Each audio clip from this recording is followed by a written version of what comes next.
Strength trials, file 9. Another, exhausting week here. Slapping together school and training and football is definitely taking its toll on me, but we were able to get a good quality work in. We opened up with our speed bench day. As I mentioned last week, I'm working off percentages, but I want to make sure that I'm having like a light bench speed bench day, a medium speed bench day, and then a heavy speed bench day. This would be my medium day. I did 180 first on my light day, then I did 200. I might do 210 to 215 this upcoming Monday, just to be able to work that speed, work that lockout explosively, but also maybe hit a little volume and kind of kill two birds with one stone. I definitely don't want to move slow on this day, but if I'm able to get a little bit of volume in too, that will help carry over, then I'm gonna jump on it. So followed it up with 3 sets of like 15 to 20 reps of dumbbell incline. Here's Steve. I'm not sure what he's doing with his feet, but he had a decent bench day. He did 245 for a couple sets of 5.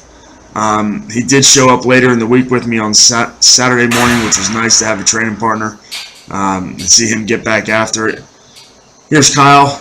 Very easy and smooth 445 for 5. He's been working out at night. I believe his second squat session of the week was like at 10 o'clock at night. Definitely weird for me because I'm the opposite. I'm 4 in the morning, but hey, as long as he's getting it done, it's all that matters. He's crushing these reps here. Everything's staying tight. No real back cave. Knees are staying out. And as I've responded in a text when he sent it to me, it looks like butter. Easy as butter. So here's my dynamic day. 335 5x5. Being that I squatted 625 in my meet in July, I'm looking to go around 650. So I wanted to make sure I'm working off of those percentages, maybe 650, maybe a little higher. But I increased my percentages slightly on my dynamic day. So this day crushed me. I was pretty beat up, not in the legs, but in the upper back. From about the middle of my back up to my top of my neck, I was lit up from the safety squat bar. Just goes to show that little change of bar placement with the safety bar, instead of having your arms pinned back behind you, maybe having a little higher on your neck, will work an entirely different group of muscles. But I love that bar. I'm going to keep using it because it keeps my shoulders healthy too. I also increased the weight on my speed pulls here. So here's around 340. I have 2 chains on there. I was trying my best to work up to 10 sets of 2, but I only got to about 7. I was gassed. I'm getting 5 sets of 5 in, and the 7 sets of 2, followed by 3 sets of hypers and 3 sets of GHRs, all in about 45 minutes before I have to get to work. So it's definitely exhausting. That was Kyle with 455 plus some bands. That was his max deadlift of the week. He looks to use the conjugate system and the max effort method, just mixing it up a little bit on that deadlift day. Here's my accessory movement on Thursdays after I dynamically squat. These things are, I don't even know the name of it. I just call it the gauntlet. I did slap a vest on there, so I've been using just body weight and having the 2 bands on my hips and my neck. But now I wanted to throw on about a 20-pound vest and keep increasing the reps. On that day, I do the gauntlet there for about 3 to 4 sets of 20. I row and I do reverse hypers with some ab work. So it's definitely a quick and effective day. So here is my max effort bench day. I worked on grip 2 of the football bar, an easy 315. The 295 actually felt worse because just picking that bar is just a bitch. But I followed it up with grip 1, which was different. I never benched out of grip 1 before. I've done some extension work there, but I'm thinking I might use that as a max effort movement coming up. I did 225 for about 3 sets. I think this was a set of 8, and I followed it up with like 2 sets of 5 at the end.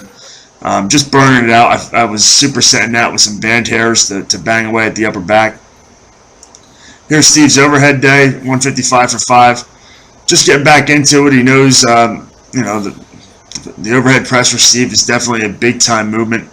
He can tell a difference from when he's doing them to when he's not doing it. His bench definitely suffers if he doesn't put them into his cycle. So here's Kyle's heaviest squat day of the week. So here's 460 for a triple. This is the 10 p.m. squat session.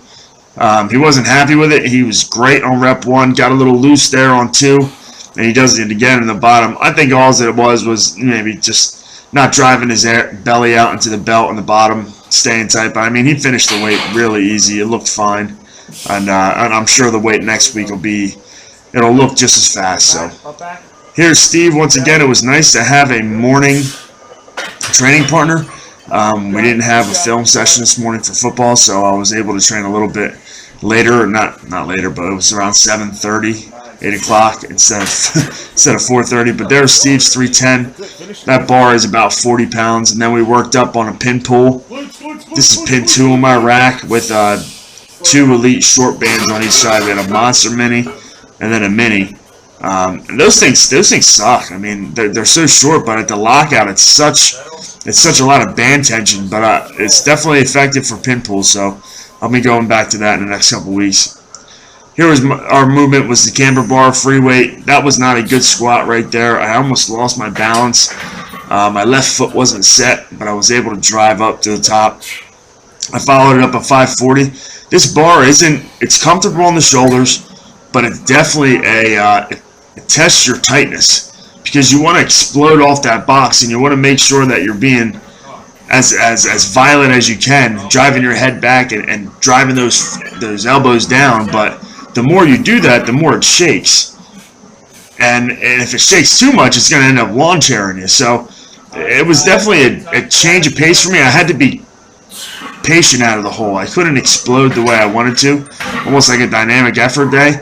But I had to be patient out of the hole. And once I got it going and got it off the box, it was a relatively easy lockout. I definitely think once I roll back and hit that exercise that I'll be able to throw a little bit more on the 540. But it was my first time doing it with weight in general or with gear on. So yeah, I hit 415 there for a triple, and then I hit this for my single, 465 with the minis. We're going to keep pounding away here. We're about 9 weeks out from our meet. Hope everybody stays safe and stays strong. Make sure we're doing everything we can to make sure we're getting in the gym and getting it done. Have a good week.